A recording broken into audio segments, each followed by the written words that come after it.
Cisco and Tae aren't together anymore? What? Who saw that coming? Who saw that coming? I just knew we were going to see him get down and give a very sweaty, teary-eyed proposal, but they're not together. Tay had doubts. What? Oh my.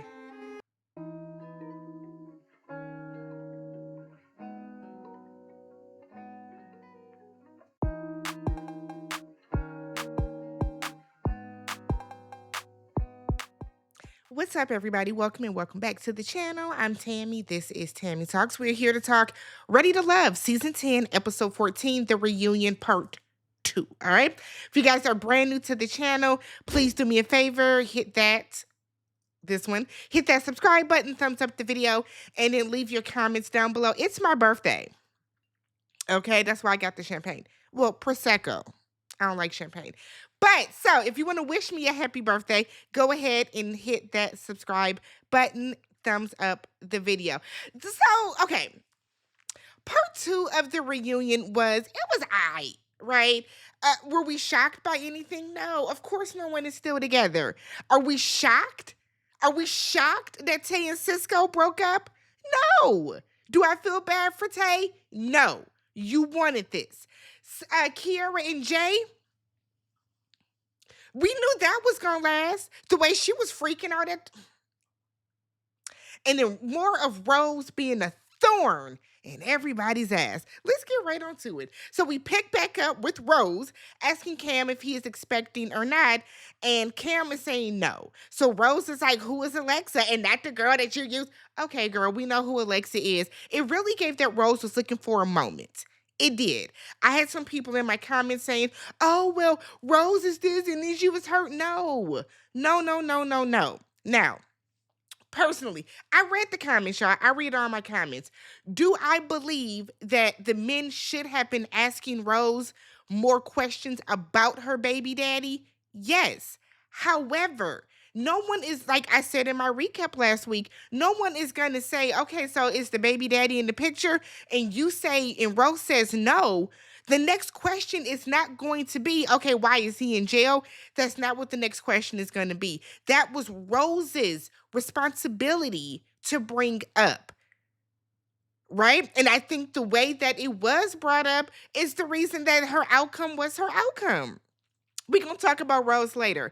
So Cam is saying that Alexa is his ex and that they are not together. They are not expecting. Rose was like, but didn't y'all have a scare? He was like, yeah, back in the day. See, this is what I didn't like about Rose, right? I feel like because Rose was hurt, right? Rose's feelings were hurt. She wanted to come and make everybody else miserable because she's miserable. That's not how you got the game fucked up, Rose. Your feelings are hurt, so you need to deal with your own emotions, right? Because I get it. You thought you had two of them in the bag, right? And you left with nobody. But a lot of this is the result of you not being truthful about baby daddy. But then we find out that you were still fucking both of these niggas at the end. So what is really the issue, Rose? It's given unstable. I'm gonna be real with you. So Cam was like, show me the text messages in my phone where I'm saying, we're talking about, having a pregnancy scare or whatever the case. Rose said, I went through your phone when you were drunk. When you were drunk on my bed, I went through your phone and I saw the text messages and I said, Rose, whoa, whoa, what are we doing? Right? So then Rose then said that she is happy that she walked out of this with Hussein still as her number one. Was he your number one, baby? He sent you home. Cam then said that Rose was sleeping with both him and Hussein at the same time. Rose she didn't deny it, right? She said that her and Hussein were dating and doing what grown people do when they date. So you out here fucking two niggas at the same time, Rose? But then you're mad about what then? If you are still dating both of these men, fucking both of these men, and that's your choice, you grown. Fuck who you want to fuck. However, what are the tears for? What is the animosity for? You keep saying that they robbed you of the experience. You're dating both of them. So Cam said that that's the reason why he didn't like. I guess that's the reason why he felt that Rose should stop talking to Hussein, or he had an issue with it, because like you sleeping with both of us. Rose said that Cam is a narcissist and controlling, and then Rose was I wrote down Rose was so hot. She was getting herself so worked up that her damn leave out was frizzing up. Just balling up. Calm down. Calm down. I just know she was sweating all in her head. Relax. So then we get to Rose's package. This has been Rose's show the whole time. I didn't even realize we hadn't gotten to her package yet. Wow. We get to Rose's package, and by the end of it, them eyes are red, those eyes are leaking, that nose is red. I'm like, Rose. Rose might have to go see the lady, because what is happening right now? Rose said that she is a very loyal person. And if you are loyal to her, then she is loyal to you. And I saw Hussein being loyal to me. I was loyal to his ass. Hussein said that the baby daddy being in jail and her not being upfront about it was kind of the last straw for him, right? But he does wish that he was the one that had the final date with her and told her, as opposed to it being Cam. We pan to the back, and Jay is giving Naeem a neck rub. Is that to prove that you do be like massaging your friends and it's no big deal? I guess, okay, sure. Back on stage, Rose said that Cam did see a different side of her, and she does wish that things had gone different. I didn't expect to walk out of here alone. This was my experience. I had two niggas, okay? I was robbed, I was gypped, and I had my happy ending stolen from me. It's enough for me to want to give up on love, but I shan't. And it's like, Rose, okay, look. Look.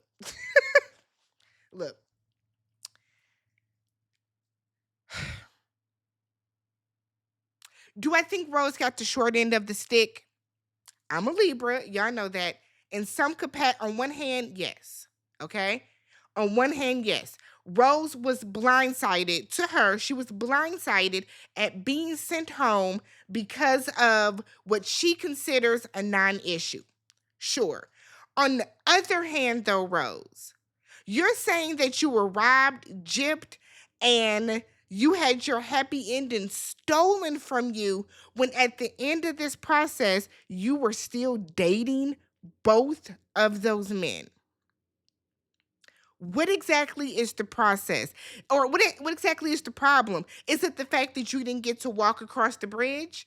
You didn't get that, ooh, Jesus. You didn't get that scene in the show? Because I don't understand how you're being robbed of your happy ending. It's given unhinged. It's given you want more screen time. It's given you just wanted the attention. Shut up. You're doing too much. You're making yourself look bad, because there were a lot of people, Rose, that were on your side, that felt that you shouldn't have been sent home because of this. And then here you come now, and you're airing out everybody's dirty laundry, and you're telling everybody's business. And for what? For what? What is the purpose? What are you gaining from coming out here and exposing people? My God. So then we get to Eddie's package. Eddie don't need a package, but we get to Eddie's package. He came into the process wanting to find love, okay? Rose then said that Eddie was in a full-blown relationship and has been throughout the whole show. Ain't you been dating somebody, Eddie? Ain't that what you been doing? You got somebody. Eddie was like, that's not true. Rose, why don't we take Rose off stage? Go put Rose in the back. So Coley is no longer interested in Eddie. She says she only gives people one chance. She's not a second chance woman, and that's fine. I don't think that they were right for each other. He didn't seem all that interested in Coley, to be honest, right? Kiara and Jay, okay? Kiara is still going on and on about the fucking getaway and how she felt that in that moment when Jay was, legs intertwined with Sahara, how she felt that it was not about her at that moment. Sahara said, it's always been all about you, Kiara. Kiara said it didn't feel like it in that moment. I'm going to tell you this. I like Kiara. I do like Kiara. I've liked Kiara the whole show. But what it's given is Kiara wanted 1,227.59% of Jay's attention. See, Kiara wants to be courted. Kiara wants to be doted on. Kiara wants to be treated like a princess, and that is 1,000% what she deserves, right? 1,000% what she deserves. But I also feel like Kiara is um, she's very unwilling to bend, right? I think when it comes to Kiara, it is her way or no way. Everything has to go the way that Kiara wants. And the second that it doesn't, then she throws a tantrum, right? Because I still feel 1,000% that the way that Kiara behaved at the getaway, I think she did too much. And I know that there are people that don't agree, and that's fine. But I think that Kiara did too much in that capacity, right? So Sahara said that Jay was on her list, so she didn't see it as a problem. Kiara said that Jay never expressed to her he had a connection with Sahara. And Jay was like, because it wasn't like that. That's why. We find out they are no longer together. Shocker. Kiara was expecting to be courted and said that she was not courted at all. So, according to Kiara, she said that Jay told her he needed just a week to decompress from filming the show, and then they can go on a date. After that week, Jay said, I'm sorry, I need a month. Okay. So Kiara felt that he just wasn't, interested in her.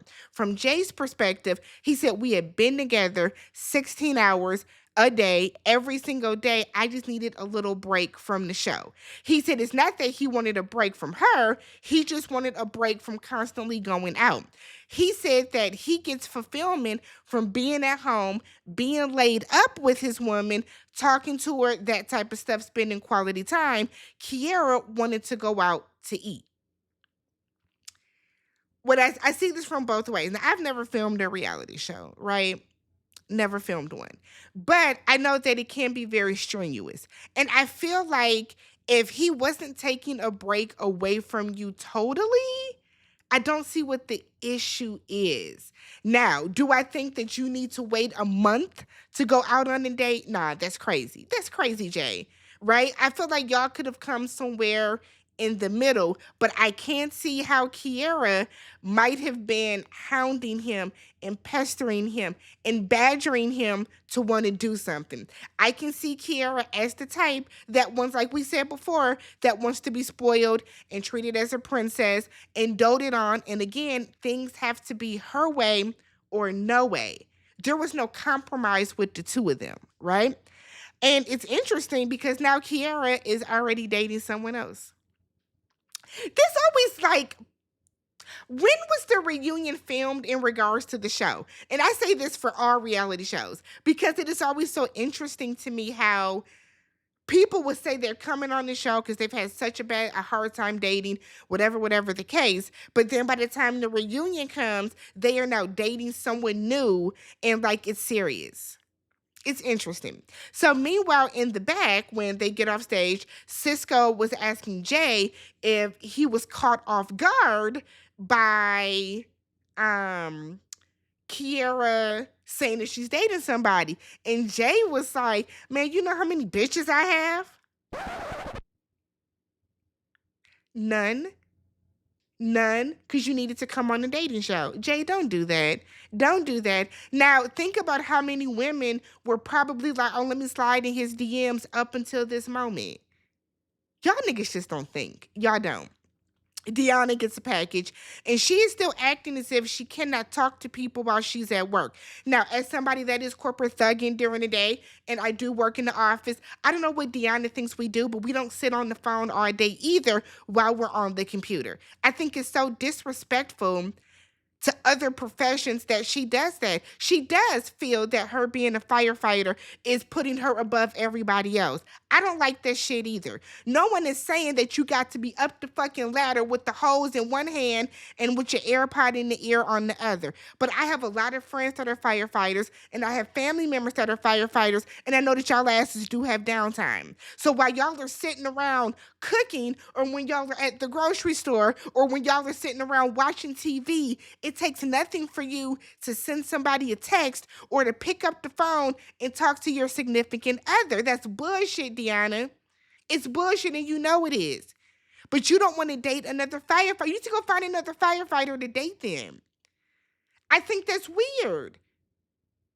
But like, don't degrade other professions, because there are very, very few professions in the world where you can just sit your ass on the phone while you working. So don't do that. So Eddie starts shooting his shot, and it's being very roundabout. And meanwhile, Kiara and Tae are in the back saying that Eddie looked like a lumberjack and a plumber with his plaid on. I said, damn, I like this little plaid jacket.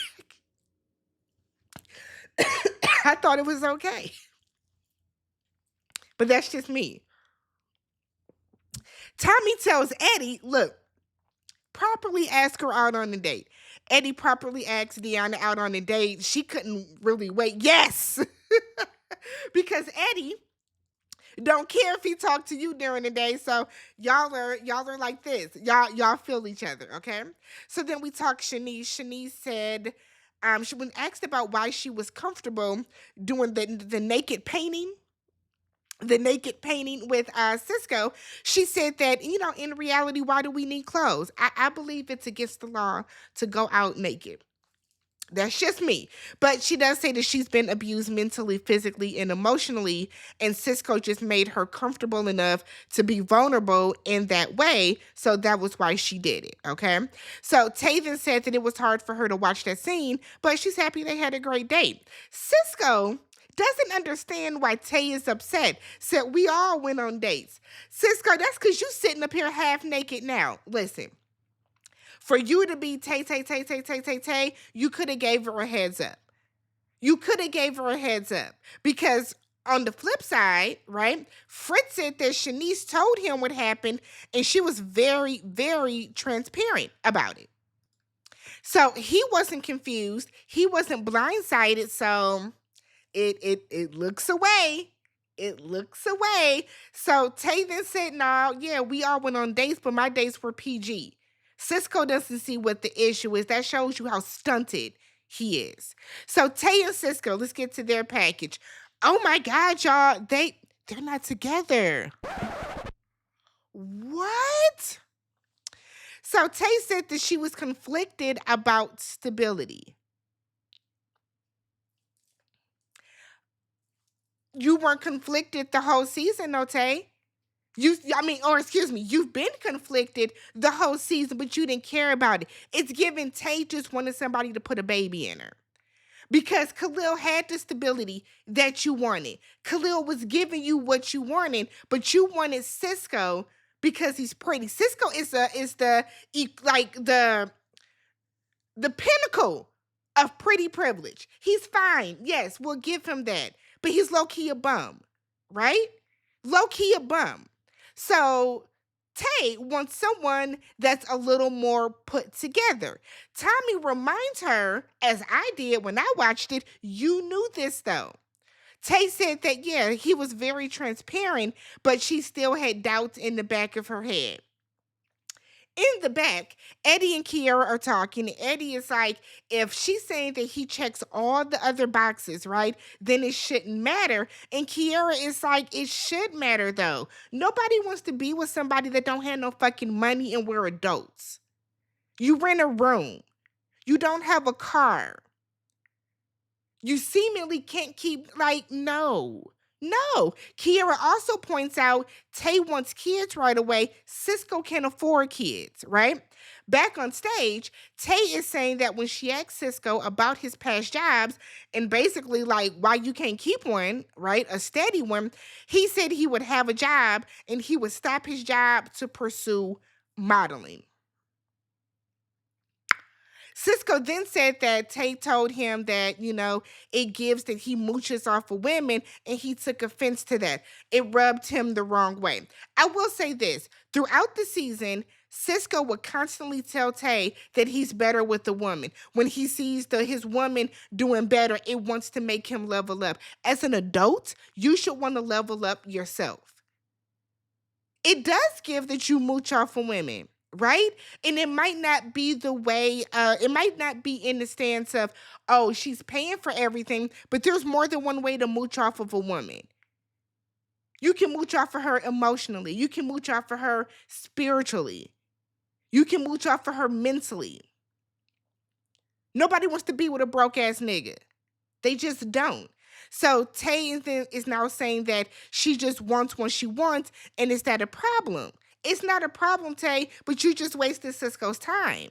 Because you knew you had these issues, you knew you had these questions, you knew you had these doubts the entire time. I guess. So then Deanna and Eddie are talking back and forth, and Deanna is saying that Cisco should have never been on this show trying to find a woman while you were still trying to get yourself together financially. I said that off rip, and some of y'all were so taken aback in the comments. I'm not saying Cisco does not deserve love, but he shouldn't have had his ass on this show. He shouldn't have. Because y'all wasted each other's time. So we then get a sneak peek of Ready to Love Detroit. We finally out of the South and the East Coast, and it looks messy AF. It looks messy AF. They didn't say when it was coming, but it's coming. And then we see, we know the couples that are gonna try to do something. Shanice and Fritz, Eddie and Deanna, and then Khalil and Angie. And that was basically it. I feel like this season had the markings to be good, but that break in the middle, like, killed the groove. It killed the momentum. It really did. Ready to Love, don't do that shit no more. Don't do that no more. Once again, if you guys haven't already subscribed to the channel, wish me a happy birthday by subscribing, thumbs up the video, and then leave your comments down below. Catch y'all in the next one. Peace.